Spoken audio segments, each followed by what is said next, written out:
Alex Cole, my dear friend, it's September 1st of 2022. How's everything in the UK today?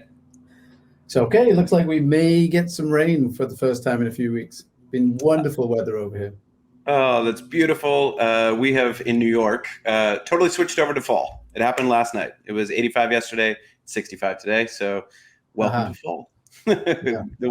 On time. But speaking of major changes, let's jump into the markets and talk about how the S&P 500 has entered a no-go trend. The relief rally looks to be over for the short period. Alex, what are you seeing on this chart in front of us? Yeah, it certainly has. On the daily, we've just entered a no-go trend. But remember, we've been still in a no-go on the weekly, which we'll look at in a minute. But this go, it went a little higher than many expected. It got higher than the resistance levels from earlier here on the chart. We had the oscillator in positive territory for several weeks, but just sort of above the break-even point, we've seen the trend change. And we were tipped off to that with the oscillator struggling to hold the zero line and then getting rejected quickly. And now we are in no-go territory on heavy volume. So big change there on the daily chart for the S&P. Absolutely, and let's pop out to that weekly view. We talk often about trading with multiple time frame perspective, making sure that we understand the underlying bias of the markets as we time our trades in shorter time periods. What looks new to you on this weekly chart, Alex? Well, the weekly chart, we've got a new strong no-go bar. So you can see here we were weakening on pink no-goes. We've now gone to a strong purple no-go bar. What we've been looking at on the weekly is how the oscillator's been dipping into positive territory. So now we've seen that return to zero. We're going to watch very closely here. Will this find support? In which case, we'll look for price to strengthen a little bit in its activity up here in the panel above, or will it get back below zero quickly, which will really confirm this change back to a strong no-go on the weekly. Yeah, and I think it's worth noting that, midday on Thursday, September 1st, our week is not over. That final bar on the weekly chart is still in play, so to speak, as we see the week's trading conclude, that bar being a strong no-go right now. If we were to experience a significant rally through the end of the day today and through tomorrow, that could be a weak no-go bar in continuation of that lighter pink color. Of course, once the weekly closing price is in, those bars are never edited, changed, or restated. Price is a fact, as Ralph Acampora tells us. And so, Alex, let's dive down to a 2-hour chart on the S&P 500 as well. Just to give that intraday perspective, we're seeing this no-go trend across multiple timeframes, including the intraday chart, seemingly strong volume to the downside on negative momentum. Anything else that you would need to see for more constructive read on this intraday S&P 500 chart? No, we were doing a conference earlier this week, actually in the middle of the night here over here for Australian clients. And what we were talking about was, given that the weekly trend was a no-go, if we were thinking that the daily chart was in fact a relief rally, and we were looking at the daily chart being threatened by the oscillator being below zero, we were talking about taking no-go trades on the intraday time frame to line up with that larger time frame bias. Of course, we prefer to have all of the time frames lining up and agreeing, but you can see that this is trading in the direction of the larger time frame. On the 2-hour chart, we see a no-go move that took place here, then was confirmed by the no-go trend continuation, the red circle here, and then we moved lower, as you said, on heavy volume. So the intraday chart really at the moment backing up what we've been seeing in the weekly chart, and then of course in the last couple of days what we've been seeing on the daily as well. Absolutely. And so for a lot of our long short equity fund managers, those clients are looking for these setups. Of course, trends work in both directions, and GoNoGo charts help you identify those moves both to the upside and the downside. And so, Alex, just talk to us for a brief moment about the red circle that we're seeing here at the end of August on this 2-hour chart. Yes, this one right here. What we're looking at when we see these is the fact that a trend is in place. In this case, it's a no-go trend. And what we're seeing is a confirmation from momentum when we see these circles. These are continuation icons, meaning that a trend is in place, and the oscillator, which has been back to zero, testing zero, has returned to the momentum in the direction of the trend. So we've returned to negative momentum here while in a no-go trend. So that's a confirmation or a continuation, a moment Absolutely. And so we know from some of the best fund managers in the world that seeing that momentum confirmation in the direction of an underlying trend that's already established is really what they're looking for in their process. So that we're just calling that out with some unique little data visualization. Alex, let's switch gears and pop over to the GoNoGo cross-asset heat map. Let's take a look at some of our macro factors and what might be driving this resumed no-go trend in U.S. equities. Yeah, so you can see it jumping off the screen here in this top panel. Equities has returned to a no-go. Treasury bonds prices, this is, of course, remember that prices move inversely to rates. So we've got Treasury bond prices here in the second panel in a strong no-go.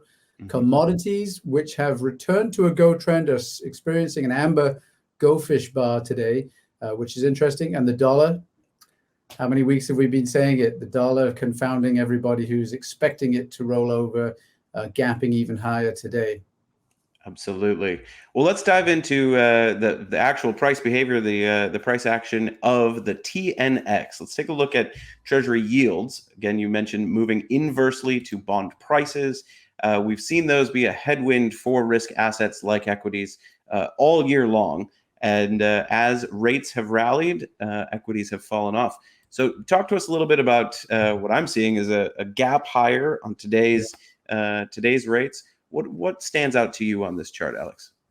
Well, what I think we've been talking about and looking at is, as we've wondered if the equity go trend can continue and can persist, we were noting that the rates had moved back to a go trend over a week ago. So this was a consideration and something that might have caused a headwind for equities. And indeed, we see equities roll over. But what we're looking at now is a strong go trend, which has resumed in rates. So we'll expect this to perhaps test these prior highs from earlier this year in mid-June. We've seen the correction as rates cooled off and equities, of course, strengthened. We've seen that turnaround now oscillate above zero, ahead of that trend change, and now a few amber bars, go trend identified over a week ago, and now a strong go trend in rates. So that is a bit of a problem for the equity markets, as you said. Absolutely. And of course, as we were talking with clients in Australia on Monday night or whenever that was in the middle of the night, it's helpful to have a very long-term perspective on this move in rates. And so if we can, let's pull up that quarterly chart. We find that it's very helpful, particularly at the start of each month, to step back and look at what those very long-term trends are telling us. So this is the quarterly chart of interest rates here in the U.S. The 10-year mean reverted back to that downward sloping trend line, and now it looks like on a quarterly basis that we have broken out to the upside and could expect that trend to continue, all else being equal. Yeah, of course, we ended the quarter as well yesterday. So that bar that we've been watching all month, and we've been talking about, well, longer than that, we've been watching it all year, but we've been saying that, remember, this is a long-term chart. That bar hasn't closed yet. Well, it has now. So we do now have a aqua go bar closed above that downward sloping resistance line, which closed yesterday. So this is a new bar today, which is, of course, even a little bit higher, but we are actually now the second bar into being above that downward sloping trend line. Absolutely. And we're seeing positive momentum, having broken out of a squeeze. Again, this is on a quarterly basis, but all evidence, the weight of what the market can tell us is to the upside. Alex, let's switch gears and look at another macro force that's impacting our equity portfolios, the US dollar. Looking at the ETF UUP, we see another gap up today on the daily basis, breaking above what was a bit of a resistance area. Yeah, you can see how we had this clustering here at these levels, which was really right around this prior high. So very, very important that we've now gapped above that. We talk about it all the time. Is it our favorite concept? I don't know, but one of them, the concept of polarity, we certainly probably sound like a broken record talking about it. But the idea that what was resistance becomes support. We can now look at these levels as support going forward instead of the resistance that they clearly were for several bars here. We've gapped above that. We've got momentum in positive territory and rising. Dollar setting a new high. Now, this is a daily chart of the U.S. dollar index ETF. What we would need to see, contrary to this, right? If this is going to be a fake out, not a breakout, typically the first sign that we would look for is a deterioration in momentum. So right now we're sitting at a 5 in the GoNoGo oscillator, strong positive momentum for a trend that's clearly breaking away to the upside. When we zoom out on this to a monthly chart, and of course in UUP, the data doesn't go back quite far enough, but we can see that the next area of resistance is really back to the 2002 highs. There's a lot of overhead room without a lot of areas of congestion on this US dollar chart. So all else being equal, the trend in place to the upside, strong momentum on heavy volume. We're going to be looking for additional dollar strength if this trend is going to continue. And if for investors in the equity space and all risk assets, that strength in the US dollar has been a really strong headwind all of 2022. So Alex, let's move over to one more macro force. Let's take a look at oil, the USO chart. Fascinating this week. Not seeing the strength. In fact, seeing it further roll over and back into negative momentum. Talk to us a little bit more about what you're seeing on this chart. Well, this has been very choppy, as you can see, for the last week or so. We've talked about this ad nauseum, the strong run in the energy markets all of the year, and then rolling into this no-go trend. So if I zoom in now on where we are, we saw that no-go correction against this really, really strong run, confirmed with the oscillator staying below the zero line, generally speaking, for the last few months. And we saw it break out of a squeeze back down into negative territory, but continue to hammer away at the zero line. And we can see how that is some bullish divergence here. So we see the oscillator making higher lows as price moves generally sideways. So this breakout into positive territory was quite bullish. We saw one go bar creep in, but a quick return to no go. And this current bar, you can see how we've gone back to strong purple and we've gone back below zero. So we're actually now seeing no go trend continuation as the price returns to the lows of the period and the oscillator below zero. So what we'll need to see now to really get a sense of direction is if price can set a new low as the oscillator stays below zero, or if the oscillator can't stay below zero, then perhaps we're looking at these levels as areas of support in a sideways move for oil. Absolutely. And let's turn our eye to a diversified basket of commodities, the USCI. Obviously, oil or energy against everything else has been the story in the first half of 2022. But we do want to pay attention to diversified commodities as we've seen inflation pressures pushing some of those raw materials higher.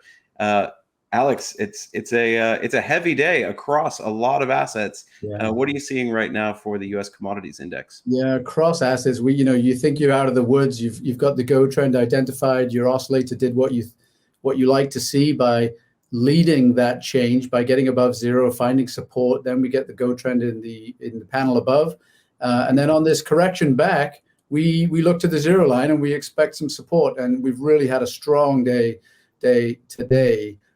Painting an amber bar and gapping down enough to push the oscillator, actually dip it into negative territory. So yeah, really, really strong down day today. And if you think about the kind of trend lines you could draw on here, you'd be concerned about that break on the amber bar for sure.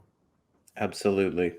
So these are our macro forces. We're seeing strength in the US dollar, some weakness in commodities, and then of course strength in treasury rates or yields.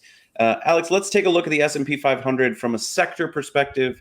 We did a seminar for all of our StockCharts TV viewers earlier this summer called Beat the Benchmark. We talked a lot about relative strength and understanding trends in the context, not just of absolute performance, but also in ratio format. So looking at the sectors of the S&P 500, all measured against the benchmark index, SPY, What are you seeing in terms of the rotation right now in relative strength? Well, it seems that that relief rally, if it turns out to have been a relief rally, was led by the growth sectors, as we have been talking about, those top two panels, technology and discretionary. What's concerning is that as we've rolled into the no-go, technology has actually rolled into a stronger no-go than we actually have seen in the markets. We've seen some pretty bad days on a lot of the big mega cap tech stocks over the last week, and that's really obvious here on this sector RelMap. What we were seeing in terms of more sectors joining the outperformance is still here, in that you're seeing energy and financials and industrials. They are still outperforming, but it's also utilities, and we've seen materials, flirt with the go trend and then go back to a pink no-go bar. So we're seeing a really mixed bag here, and no clear leadership, except perhaps from more defensive sectors than we were seeing a couple of weeks ago. Absolutely. So keep in mind, when we're talking about relative strength, these are not the absolute trends of the sectors. They could still be in a no-go trend on an absolute basis, but relative to the rest of the market, relative to their benchmark index, we see leadership from a number of these sectors. So Alex, let's pull up the XLE. Let's take a look at energy, and then we'll turn our eye to financials as a strong leader in what is an otherwise downward sloping market.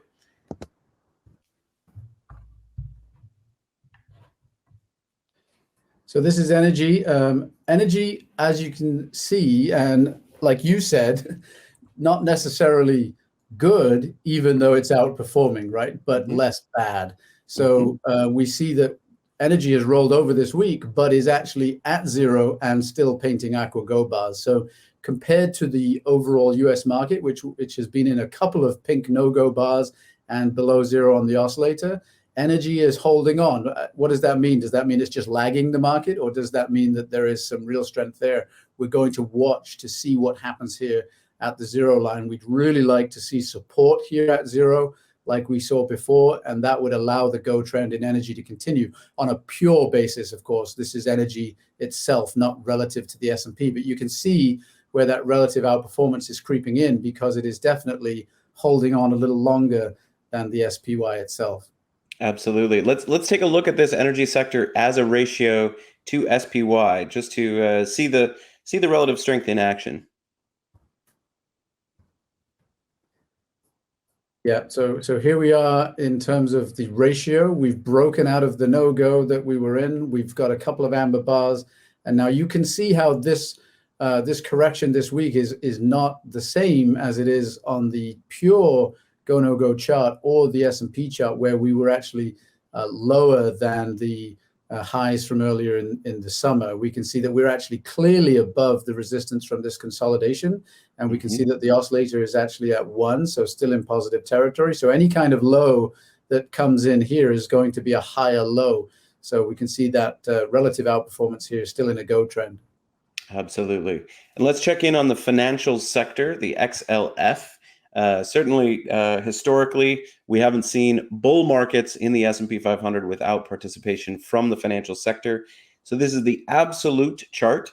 We see a no-go as well, trending downwards in financials, negative momentum, the oscillator at -3, and picking up heavier relative volume. But Alex, let's switch this XLF to a ratio chart against the SPY. Yep, we'll see what it looks like. It's barely outperforming, probably, but let's take a look. Yeah, very, very jagged, the chart itself, but we can see that we've moved into some go bars here recently with the oscillator above zero and bouncing off it. So you can take that for what you want. As you said, no major bull markets have happened without the financials being involved, and it really doesn't look as if they're too strong right now, and on their own chart, rolling over to the no-go just a little bit less clearly than the S&P. Absolutely. Earlier in our note to subscribers on Monday, you had pulled up a chart, CF being the ticker. Let's check in on how that has been trading through this heavy week. Yeah, CF I like the look of. It's a shame. Yeah, materials had come into that outperformance, like we noted on that relative map. We'd seen materials flirt with the go trend earlier in the week, and then an amber bar, I believe, and then a pink bar now today. So materials was showing outperformance, and this came across the screen as a materials company that was setting up in a way that we often like, right? Where we look for the bounce off the zero line and that continuation in a go trend. So we are in a go trend on CF. We had heavy volume. We've had heavy volume as prices rolled over. And I think if we zoom in here, we can see that it's failing to find that support that we'd be looking for to enter that trade. So failing to hold the zero line means we're not getting a trend continuation icon here. But we do have a lot of clustering of support, supply and demand here at these levels. Could this hold as support? Potentially. But given that we've broken below the zero here, we'd be a bit wary of this now, having hit this high and fallen off rapidly. Absolutely. Yeah, the breakout or the fake out. It looks like perhaps a false positive there here in the end of August. Alex, let's turn our eye as we close out today's show to the cryptocurrency markets. Obviously, we've seen a lot of correlation between tech stocks and things like Bitcoin. With the XLK rolling over into strong no-go territory on both an absolute and a relative basis, let's check in on our friends over in the crypto space. Just to see if that's also the case. Yes. No surprise, indeed. Yeah, it's been a rough week and it's been a rough time. Bitcoin has been in a no-go and a strong no-go now for several bars, but moved lower this week.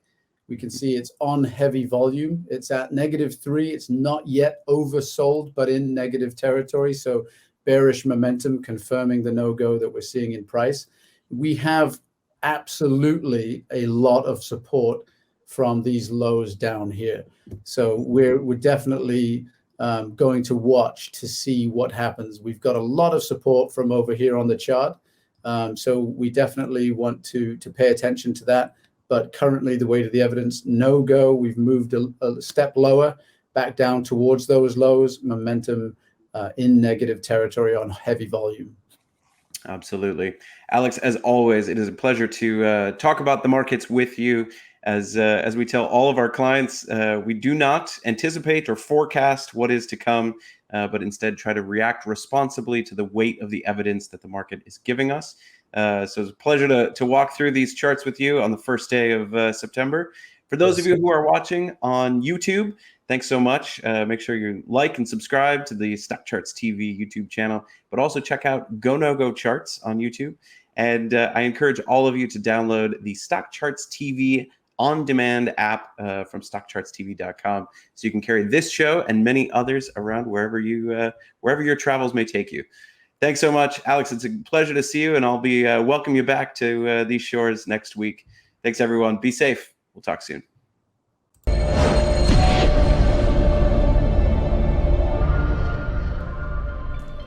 Hey guys, Dave Keller here with StockCharts.com. Thanks so much for watching our video. If you enjoyed it, and we hope you did, hit the like button right below. Also, we have so much new content every day. Consider subscribing to the channel. Just hit the subscribe button in the video or right below.